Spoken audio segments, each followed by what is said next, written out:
하나님의 말씀은 마가복음 2장 18절에서 22절입니다. 마가복음 2장 18절에서 22절 함께 읽겠습니다. 마가복음 2장 18절로 22절 시작. 요한의 제자들과 바리새인들이 금식하고 있는지라 혹이 예수께 와서 말하되 요한의 제자들과 바리새인의 제자들은 금식하는데 어찌하여 당신의 제자들은 금식하지 아니하나이까? 예수께서 저희에게 이르시되 혼인집 손님들이 신랑과 함께 있을 때에 금식할 수 있느냐? 신랑과 함께 있을 동안에는 금식할 수 없나니 그러나 신랑을 빼앗길 날이 이르리니 그날에는 금식할 것이니라. 생배 조각을 낡은 옷에 붙이는 자가 없나니 만일 그렇게 하면 기운 새 것이 낡은 그것을 당기어 헤어짐이 더하게 되느니라. 새 포도주를 낡은 가죽 부대에 넣는 자가 없나니 만일 그렇게 하면 새 포도주가 부대를 터뜨려 포도주와 부대를 버리게 되리라. 오직 새 포도주는 새 부대에 넣느니라 하시니라. 아멘. 새 술은 새 부대라는 제목으로 함께 말씀을 나누고자 합니다. 이 마가복음 2장에는 바리새인들과 주님과 갈등이 계속 부딪히고 있는 장면들이 있습니다. 1절부터 있는 그 중풍병자 사건을 잘 알고 계시죠? 중풍병자가 전혀 걷지도 못하고 어떠한 움직임을 가질 수 없기 때문에 4명의 친구들이 들것을 만들어서 그 중풍병자를 주님이 있는 곳으로 달려갔으나 그 가정에 사람이 너무 많아서 문으로 들어가지 못하고 지붕 위로 올라가서 지붕을 뜯고 침상을 내려 그 병자로 하여금 주님을 만나게 한 사건을 우리가 여러 번 듣고 보고 있습니다. 주님께서 중풍병자가 아닌 그 병자를 데리고 함께 온 4사람의 믿음을 보시고라고 되어 있어요. 보시고 그 병자에게 뭐라고 말씀하셨냐면은 소자야 내 죄 사함 받았느니라 라고 선언하셨어요. 그래서 이때 바리새인들과 서기관들이 마음속으로 야 이거는 참남하다. 하나님을 모독하는 일이다. 하나님만이 죄를 사할 수 있는데 어떻게 사람이 죄를 사할 수 있다고 또 죄 사함 받았느니라라고 선언할 수 있는가? 여기서 첫 번째 이제 갈등이 딱 일어나는 거예요. 속으로만 생각했는데 주님께서 알아들으시고 야 일어나 걸어가라는 말하고 내 죄 사함 받았느니라 하는 말하고 어떤 것이 더 쉽겠느냐 하니까 얼마나 놀라겠어요. 속으로만 생각했다고 돼요. 마음속으로 생각했는데 주님이 대답을 해버렸어요. 무섭죠. 주님께서는 우리의 입술을 통해서 나오는 말만 들으시는 것이 아니라 우리 자체를 보고 계시는 거예요. 우리의 마음속에 여러 가지 그 생각의 갈등 작용을 다 보고 계시는 거예요. 기다리시는 거죠. 마음속에 여러 가지 갈등들이 잘 정리돼서 하나님 앞에 온전히 고백하기를 기다리고 계시는 거예요. 아담아, 네가 어디 있느냐라고 물으시면서 아담의 마음속의 생각이 잘 정리되어 하나님 제가 여기 있나이다라고 고백하기를 기다리시는 거죠. 모르는 게 아니라. 율법에 속한 사람들은 이러한 생각들을 가지고 있어요. 몸에 병이 있어서 몸이 아프면은 그 원인을 죄로 보고 있는 거예요. 죄를 지었기 때문에 몸이 아파서 병에 걸린 거다. 병에 걸려서 몸이 아픈 거다. 이렇게 생각하고 있는 거예요. 율법 사람들은. 소경이 주님을 만났을 때의 제자들의 반응을 보세요. 선생님, 이 사람의 소경이 된 것이 누구의 뭐 때문이에요? 누구의 죄 때문입니까? 라고 소경된 원인을 죄로 묻잖아요. 아버지 죄 때문에 아들이 소경이 된 것입니까?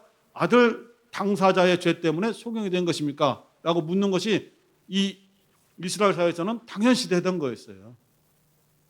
모든 사람들이 억압되어 있는 거죠.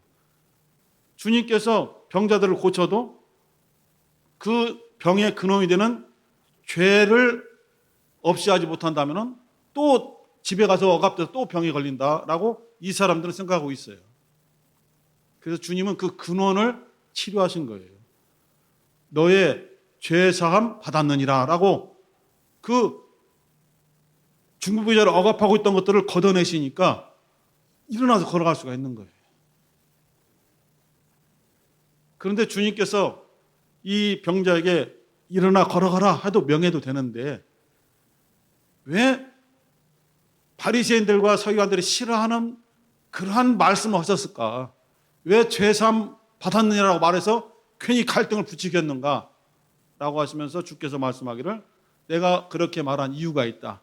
인자가 하나님의 품에서 나와서 이 세상에 사람의 모습으로 있는 내가 죄사하는 권세가 있음을 보여주려고 그랬다라고 이 성경에 기록되어 있어요. 죄를 사한다는 것은 사람이 아니죠. 선지자도 그렇게 못합니다. 곧 그리스도라는 거예요. 하나님이 보내신 하나님의 아들 그리스도라는 것을 지금 예수는 증거하고 있는 겁니다. 두 번째, 바로 이어서 이제 우리 본문 앞에 있는 두 번째 사건에서 14절에 보시면은 마가복음 2장 14절에 보시면은 지나가시다가 누구를 부르셔요? 저는 못 들었는데요. 저는 안 부르신 것 같은데요. 알페오의 아들 레위를 부르셨죠. 괜찮아요. 저는 이제 원래 저도 충청도 출신이기 때문에 대답 안 하셔도 하나도 안 깝깝해요. 본인들이 깝깝한 거죠. 결국 참다가 깝깝한 척이 먼저 얘기하게 돼 있어요. 서울에 가면 막 미쳐요. 대답 안 하면. 왜 물어보도 대답 안 하냐고. 우리는 얘기 안 해도 다 알잖아요. 그래서 예. 재밌는 얘기해도 안 웃어요. 집에 가서 누워서 아까 한 말씀 너무너무 웃겼더라고 둘이 이제 부부끼리 얘기하죠. 그리고 일주일 지난 다음에 와서 목사님 지난주 그 말씀이 너무 웃겼어요. 일주일 지난 다음에 얘기해요. 그러려니 하니까 괜찮아요. 예수님이 지나가시다가 알페오의 아들 레위를 부르셨어요. 나를 따라오너라 하셨어요. 이 사람이 이제 예수님의 12 제자가 되는 거죠. 누굽니까? 마태입니다. 마태. 이때는 유대 땅에서만 살려면은 히브리 이름만 있으면 돼요. 그런데 무역을 하거나 또는 외지 사람이 들어와서 무언가 할 때 거기서 좀 부딪혀서 이익을 얻으려면은 헬라어를 하지 못하면은 안 되는 거예요. 오늘날 영어가 필요하듯이. 그래서 헬라 세계에 자기를 나타내도록 히브리 이름이 아닌 헬라식 이름이 필요해요. 우리가 볼 때 쉬운데 헬라 사람들은 히브리 이름들이 어려운가 봐요. 그래서 보통 2개씩 이름을 가지고 있죠. 이 레위의 히브리식 이름은 레위지만은 헬라식 이름은 마테우스가 되는 거예요. 마태복음 다음에 무슨 복음 있죠? 너무 유치해서 못 오겠다. 마가복음. 마가가 히브리 이름일까요? 헬라 이름일까요? 헬라 이름입니다. 헬라 이름. 그럼 마가의 히브리식 이름은 뭐냐? 요한이죠. 들어보셨어요? 마가, 요한, 마가? 원래 요한이에요. 요한인데 이 사람도 헬라에서 활동하기 위해서 마가라 이름을 같이 쓰는데 마가란 이름으로 더 알려져 있고 마가란 이름으로 성경에 기록되어 있죠. 바울과 사울도 마찬가지죠. 우리는 이제 보통 사울이 변하여 바울 됐다네 하지만 사울이 바울이 된 것이 아니라 처음부터 사울이라는 이름과 헬라식 이름인 바울이라는 이름을 같이 갖고 있죠. 로마 시민권자니까 파울루스, 신라, 바울과 신라 할 때 신라의 실루아노 뭐 여러 가지 있습니다. 이처럼 그 레위를 부르셨어요. 레위는 직업이 뭐죠? 세리입니다. 세리에 대해서 아시죠? 세무 공무원은 아니지만은 로마로부터 위탁을 받아서 자기들의 동족의 세금을 막 걷어들여서 로마에서 원하는 금액을 보내고 남은 것을 자기가 취하는 입장이죠. 그래서 적당히 받으면 되는데 너무 많은 큰 차액을 남겨서 부자가 되니까 백성들은 힘드는 거죠. 그래서 세리를 사람 취급을 안 했어요. 유대인들은. 죄인 중에 죄인으로 보고 있는 거죠. 그런데 이 세리에게 특히 레위에게 기득권은 세관이죠. 세관. 거기 써 있죠. 알페오의 아들 레위가 세관에 앉아 있는 것을 보시고 그곳에서 무역하거나 지나가거나 통행세 무슨 세금을 다 받는 그 자리예요. 그 자리에 있을 때에 주님이 부르시니까 그것을 놓고 포기하고 주님을 따라가는 거죠. 베드로, 안드레, 요한, 야고보가 그물과 배를 포기하고 주님을 따라가듯이 요한과 야고보는 자기의 아버지 세베대까지도 포기하고 떠나갔죠. 레위는 자기의 가장 기득권인 세관을 놓고 떠나갔어요. 그 이후로 세관으로 돌아간 적이 없어요. 그래서 같이 보는 거죠. 제자들이 주님의 부르심 받았을 때에 자기의 것을 완전히 내려놓고 포기하고 주님 앞에 완전히 올인한 이런 소명, 주님의 부름에 소명 받아서 가는 이 모습들이 쉬운 문제가 아니잖아요. 오늘날 우리들도 주님의 부름 받았을 때에 지금 하던 것이 있는데 어떻게 내려놓고 떠날 수 있겠어요? 나를 따라오느라 그러면 어떻게 하겠어요? 주님 잠깐만 기도하고요. 주여 기도하고요. 주님 따라야 됩니까? 말아야 됩니까? 주님이 불러도 기도를 해야 돼. 주님이 불렀는데 내가 가야 되는데 기도해 보고요. 이렇게 나가는 게 우리들의 모습이죠. 세리는 너무너무 기뻤어요. 마태, 레위는 너무너무 기뻐서 어느 날 주님을 초청하죠. 여기는 막 바로 된 것처럼 되지만 바로 되지는 않고 사실은 이제 어느 정도 시간이 지난 다음에 예수님을 자기 집에 초청하죠. 유대인들 지도자들은 절대 세리의 집에 가지 않죠. 어울리면 자기들도 죄인이 되니까. 바리새인, 서기관, 사두개인들 절대로 이 세리의 집에 들어가지도 않고 말도 섞지도 않습니다. 그런데 주님은 그 집에 들어가죠. 마태가 자기만 있는 것이 아니라 자기의 동료들을 다 불렀어. 자기가 아는 세리들을 다 불렀어. 이 선생님의 말씀을 나만 들어서는 안 되겠다. 우리들을 무시하지 않고 주님의 동역자로 부르시는 이 선생님의 말씀 한번 들어보러 와라. 내가 오늘 식사 자리에 그 선생님을 모셨다. 그러니까 세리뿐만 아니라 많이 사회에서 소외당할 사람들이 다 왔어요. 그런가 하면 바리새인도 왔어요. 초청 안 했는데. 밥 먹으러 온 것이 아니라 문 밖에 쳐다보는 거예요. 이렇게. 저것들이 뭐하나 이렇게. 주님이 그들과 식사를 해요. 그 바리새인과 서기관들이 막 화가 나고 야 메시아인 줄 알았더니 하나님 보내신 선지자인 줄 알았더니 어떻게 죄인된 세리들과 함께 앉아서 함께 먹을 수 있느냐 막 화를 낸 장면이 거기에 있습니다. 예수께서 뭐라고 말씀하시냐면은 건강한 사람한테 의사가 필요 있냐? 의사는 병든 자에게 필요한 것이지. 나는 죄인들을 부르러 온 사람이기 때문에 죄인들과 어울려서 그들을 위로하고 그들을 그 죄의 구렁텅이에서 건져주려고 지금 그들과 함께 있는 것이다. 나는 의인을 부르러 온 것이 아니다. 바리새인 너희들은 스스로 의롭다고 생각하고 너희들만이 의인이라고 생각해서 백성들을 무시하고 세리들을 무시하지 않느냐. 그래서 나는 너희들에게 온 것이 아니야. 나는 의인들을 부르러 온 것이 아니고 손가락질 받는 죄인 기도하는 것도 보셨잖아요. 바리새인과 세리가 기도하는 거. 하늘도 쳐다보지 못하고 그냥 가슴을 푹푹 치면서 저는 죄인입니다라고 정말 불쌍히 여겨주세요 하면서 막 눈물을 흘리면서 기도하는 그 세리를 나는 찾으러 왔다는 것이죠. 100마리 양 중에서 한 마리 양이 그 무리에서 이탈해서 헤매잖아요. 근데 그 비유를 주님께서 바리새인들에게 하신 거거든요. 바리새인들에게 지금 그 비유를 하시면서 그 잃어버린 한 마리의 양을 찾기 위해서 끝까지 가되 99마리를 그냥 놓고 가잖아요. 99마리 숫자가 많다고 해서 그 양들이 맹수를 이길 수 있습니까? 절대 못 이기죠. 다 죽죠. 근데 팽개치고 가는 거예요. 왜냐하면 하늘에서는 회개하지 않는 99명의 의인보다 회개하는 죄인 한 사람을 더 귀하게 여기느니라 하면서 그 비유로서 그 어린 양, 잃어버린 양을 찾아서 의인들이 잔뜩한 아우나무리 쪽에 가지 않고 자기 집으로 데려가잖아요. 딱 어깨에 메고. 그 사진도 있잖아요. 이렇게 주님은 스스로 죄인임을 고백하는 자들을 보시고 그들을 부르시러 온 거예요. 나는 죄인이 아니에요. 나는 떳떳합니다. 나는 일주일에 2번씩 금식하고 11조 내고 율법을 지키고 안식일도 지키고 이렇게 하고 있습니다. 잘했죠?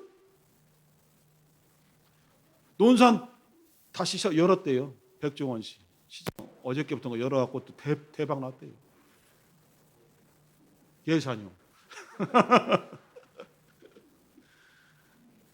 스스로 죄인이라고 인정하고 주님 앞에 무릎을 꿇는 자를 주님은 어루만져 주시고 눈물을 닦아 주시고 일으켜 주시고 저는 다리에게 힘을 주셔서 일으켜 주시려고 오신 분이라 이거예요. 그런데 어째서 너희들의 기준으로 내가 세리들과 식사하는 것을 지적하고 정죄하느냐 이런 말씀 주신 거예요. 그러면서 세 번째로 오늘 읽은 본문으로 오는 거예요. 바리새인들 침례요한의 제자들도 나와 있지만은 자기들은 금식을 하는데 주님의 제자들은 금식을 하지 않아. 잘 마셔요. 잘 먹고. 유대인들은 1년에 한 차례 금식합니다. 원래. 의무적으로. 언제냐면은 속죄일을 앞두고 이제 1년에 한 번 있기 때문에 큰 대자 붙여서 대속죄일이라고 하는데 우리 죄를 대속했다는 말과 헷갈리기 때문에 그냥 속죄일 쓸게요. 속죄일에 자신들의 1년 동안 지은 죄를 하나님 앞에 용서받기 위해서 회개하고 눈물을 흘리고 하나님께 속죄 제물을 보내고 하도록 율법에 명문화되어 있죠. 한 차례. 근데 바리새인들은 우리는 일주일에 2번씩 금식합니다. 그 침례 요한의 제자들도 침례 요한이 가르쳐서 되도록이면 경건하게 살아라. 금욕생활하고 좀 절제하는 생활을 해서 금식도 좀 자주 하고 이렇게 해서 침례 요한이 좋은 뜻으로 가르친 거죠. 바리새인들은 자기들의 의를 나타내기 위해서 금식한 거죠. 금식하는 것은 자신들의 어떤 육체적인 만족도를 제한하고 약간 자기들을 스스로 자신에게 자학하고 힘들게 함으로써 육신의 욕심을 좀 잠재우고 하나님을 더 가까이 하려는 그러한 뜻으로 금식하는 것이 맞죠. 그러나 금식하는 걸 자랑해. 바리새인들 금식하는 걸 자랑해요. 이거는 율법이 없는 거거든요. 바리새인들이 율법을 지키는 것으로 우리가 오해할 수 있어요. 율법을 안 지키는 거죠. 이들은 신약성경에 있는 것처럼 장로들의 유전을 지키는 것입니다. 사람의 유전을 지키죠. 그럼 사람의 유전, 장로들의 유전이 무엇이냐? 율법을 해석해 놓은 겁니다. 율법은 617가지인가? 617계명인가? 그 계명에서 계속 사람 랍비가 해석하고 랍비가 해석해서 수만 개, 2, 3만 개의 조항을 만들어냈죠. 지킬 수가 없어요. 그래서 율법과 해석해 놓은 해석서, 사람의 유전, 장로들의 유전이 부딪힐 때에는 바리새인들은 율법을 안 지키고 장로들의 유전을 지켜요. 고르반 들어보셨죠? 그거 다 만들어 놓은 거잖아요, 자기들이. 예수님이 그거를 지적한 거예요. 안식일의 주인인 예수가 안식일에 일하시는 것을 정죄했던 사람들이 바리새인들이에요. 자신들이 정해놓은 기준에 따라서 예수님을 정죄하는 게 바리새인들이죠. 이 금식에 대해서 예수님이 지금 무엇으로 말씀을 주셨냐면 혼인집, 잔치의 비유로 말씀을 주셨어요. 이스라엘의 결혼식은 보통 짧게는 한 일주일을 한다고 합니다. 이 당시에 일주일하고 길게는 10일, 부유한 집 한 달 동안 한다는데 신부 집에서 하잖아요. 정혼하죠. 정혼. 나중에 기회가 되면 정혼도 말씀을 드리겠습니다만은 그런 기회가 오겠죠. 정혼은 법적으로 결혼한 거죠. 부부가 된 겁니다. 법적으로.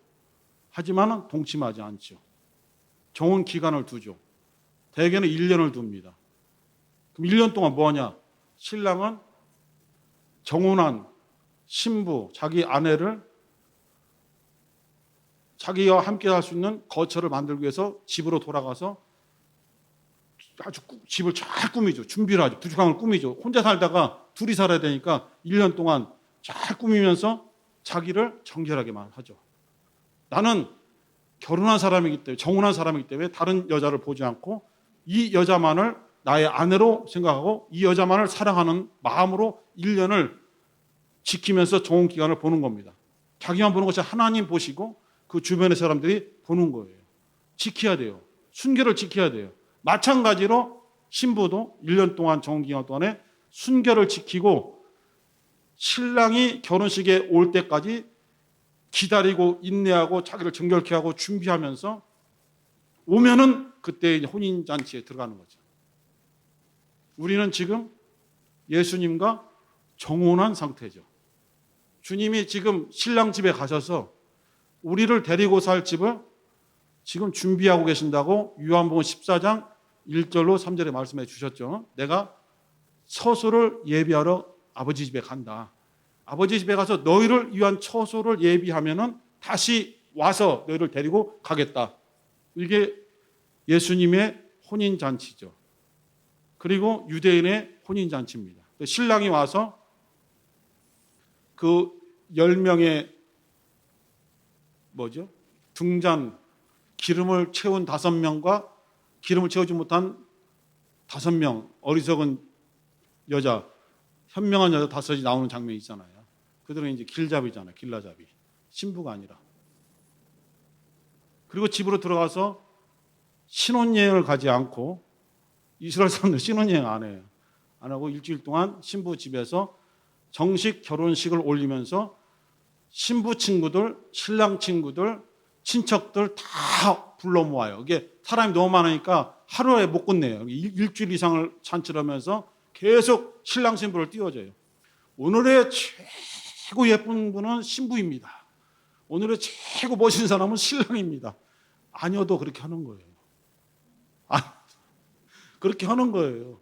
유대인들도 탈무드에 보면은 결혼식에 최고의 아름다운 사람은 신부니까 그렇게 띄워줘라.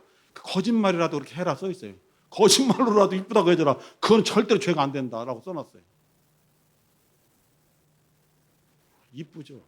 안 이쁜 게 아니라 이쁜데. 이렇게 해서 온 손님들과 함께 신랑이 잔치를 할 때에 금식하면 되겠어요? 잔치가 깨지는 거죠.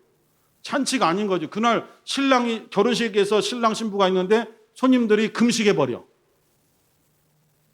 입을 닫고 금식해버려. 그건 안 된다는 거죠. 그래서 주님께서 말씀할 때 신랑이 있을 때에 금식할 수 있겠느냐? 안 된다는 거예요. 그건 안 된다는 거예요. 내가 신랑이라는 거예요. 주님이. 내가 신랑으로 왔다. 그런데 나와 함께한 사람들이 어떻게 금식하느냐? 그럴 수 없다. 나와 함께 즐거워하자. 하지만 나를 신랑을 빼앗길 날이 이를 것인데 십자가에 죽을 날이 곧 올 것인데 그때는 금식하면서 정말 경건하게 기도하면서 주님의 뜻을 기다리는 시간을 가질 수도 있다. 하지만 지금은 아니다 하면서 혼인잔치 비유로서 금식을 해석해 주셨죠. 그리고 그 다음에 2가지로서 생배 조각. 낡은 배로 된 옷에 약간 허물어진 데가 있다고 해서 생배를 딱 대고 꼬매버리면은 생배가 신축력이 있어서 막 끌어당긴답니다. 끌어당기면은 낡은 옷이 더 헤어져 버린다는 거예요. 그렇게 하면 안 된다는 거예요, 절대로. 그 다음에 오늘 주제처럼 새 포도주는 새 부대에 넣어야 된다. 부대가 뭐냐면은 보통 양이나 염소에 좀 잔인할 수도 있는데요. 괜찮죠? 목을 잘라서 목부터 해서 통째로 가죽을 벗기는 거죠. 벗겨갖고 내 발 있는 곳을 묶죠. 묶고 여기도 잘 말린 다음에 그 다음에 이 목 있는 쪽을 입구로 해갖고 거기다 포도주를 넣고 봉해 버리죠. 그런데 이 점점 시간이 흐를수록 이 가죽이 낡아져 갈 때에 신축력이 떨어져서 새 포도주를 넣게 되면은 발효가 돼 팽창된답니다. 팽창되면 이것이 터져버려서 부대도 찢어지고 술도 버려서 술도 못 쓰게 되고 포도주도 못 쓰게 되고 부대도 못 쓰게 되느니라 라는 말씀이에요. 왜 이런 말씀하셨느냐? 새 포도주, 생배 조각은 주님의 진리의 말씀이라는 거예요. 주님의 진리의 말씀을 받아들여야 되는데 그 받아들인 사람들이 여전히 낡은 옷, 낡은 부대라는 거예요. 율법에 찌들려 있고 자신들의 습성에 젖어 있는 상태에서 그대로 받아들이면은 끝나버린다는 거예요. 그거 안 된다는 거예요. 그럼 어떻게 되는가? 우리 정답으로 에베소서 4장 22절로 24절 읽고 잠깐 언급하고 끝내겠습니다. 에베소서 4장 22절에서 24절 함께 읽겠습니다. 시작. 너희는 유혹의 욕심을 따라 썩어져가는 구습을 좇는 옛사람을 벗어버리고 오직 심령으로 새롭게 되어 하나님을 따라 의와 진리의 거룩함으로 지으심을 받은 새 사람을 입으라. 옛사람을 벗어버리고 새 사람을 입으라. 옷을 벗고 옷을 입는 것으로 해석을 했어요. 약간 고치는 것은 안 된다는 거예요. 낡은 옷이 떨어졌다고 해서 생배쪽을 놓고 꼬매서 고쳤어야지 안 된다는 거예요. 낡은 부대에다가 새 포도주 넣어야지 안 된다는 거예요. 다 터져버렸어요. 서서히 변화되는 것을 원하지 않고 완전히 새 것이 되기를 원하는 거죠. 그래서 고린도후서 5장 17절에 보라 이전 것은 지나갔으니 새 것이 되었도다. 너희들은 새로운 피조물이라. 완전히 거듭나야 된다는 거예요. 변화되는 것을 원하는 것이 아니라 거듭난 새 생명을 가져야 된다는 거예요. 그 사람만이 주님의 새로운 진리를 받아들일 수 있다. 주님의 생명을 받아들일 수 있다. 자기의 것이 남아있는 상태에서는 주님의 생명을 받아들여서 섞어질 수가 없다. 불가능하다. 아까 오늘 찬양하면서도 안수사님 말씀하셨지만은 완전히 자기 것을 비워내지 않고서는 조금이라도 자기 것이 남아있으면은 섞여요. 섞이면은 결국은 주님의 진리가 변질돼서 사회에 적응되는 말씀으로 세상 관습에 이렇게 융통성에게 적응되는 말씀으로 변질될 수 있다는 거예요. 완전히 비워내고 주의 말씀을 받아야만 주님의 말씀과 새로워진 피조물이 된 내 영혼이 하나가 되어서 주님의 일을 할 수 있다는 거예요. 그래서 우리 안에 예수의 피, 예수의 이름으로 완전히 우리가 새로운 영혼으로 거듭나야 되고 그 영혼 속에 새술, 새오신 성령의 역사가 성령의 기름 부어짐이 있는 것이죠. 말씀이 들어오는 거죠. 이것을 오늘 주께서 말씀을 주신 것입니다. 함께 기도하시면서 짧지만은 우리의 심령 속에 주님이 오늘 하신 말씀이 어떠한 뜻인가? 금식에 대해서 왜 혼인집 잔치의 비유를 하셨는가? 생배 조각과 낡은 옷, 새 포도주와 낡은 부대가 맞지 않다는 것을 왜 말씀하셨는가를 우리가 깨닫고 우리가 온전히 변화되는 것보다도 더 나아가서 새로운 영혼, 새로운 피조물, 예수의 피로 깨끗해지고 말씀으로 거듭난 새 심령이 되어서 주의 말씀을 받고 성령의 역사를 내 심령에 채울 수 있도록 인도하여 주옵소서. 주여 한번 부르시고 기도하겠습니다. 주여.